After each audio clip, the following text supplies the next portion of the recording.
திரையரங்கம். இவர் வந்தால் திருவிழாவாகும்.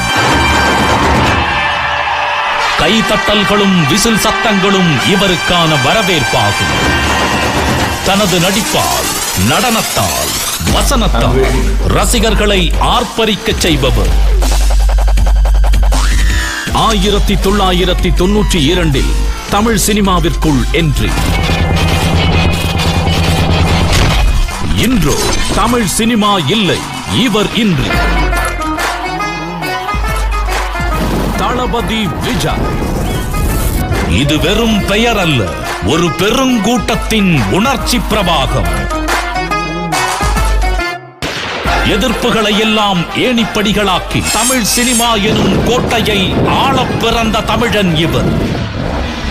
இவரது திரைப்படங்கள் வெளிவரும் போதெல்லாம் தடைகள் அதை சூழ்வதொன்றும் பெரிதல்ல. அந்த தடைகளை தகர்த்து அதில் வெற்றி காண்பதொன்றும் தளபதிக்கு புதிதல்ல. நீ பற்று வைத்த நெருப்பொன்று பற்றி எறியவனை கேட்கும்.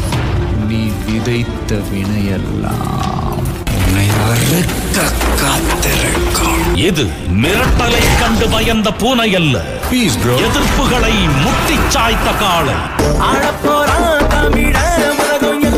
இத்திரைப்படத்தின் வசனம் தேசிய ஊடகங்களில் எல்லாம் விவாதத்திற்கு உட்பட்ட போதே தளபதியின் வெற்றி பட வரிசையில் இதுவும் ஒன்று என்று வரவு வைத்துக் கொள்ளப்பட்டது. 120 கோடி மக்கள் வாழ்ற இந்த நாட்டுல வெறும் 120 பேருக்கு மட்டும் நல்ல மருத்துவம் கிடைக்கிறதுக்கு பேரு வளர்ச்சி கிடையாது. ரசிகர்களின் உறுதுணையோடு, மக்களின் பேராதரவோடு வெற்றி மாறனாய் இதில் வெற்றி கொடி நாட்டினார்.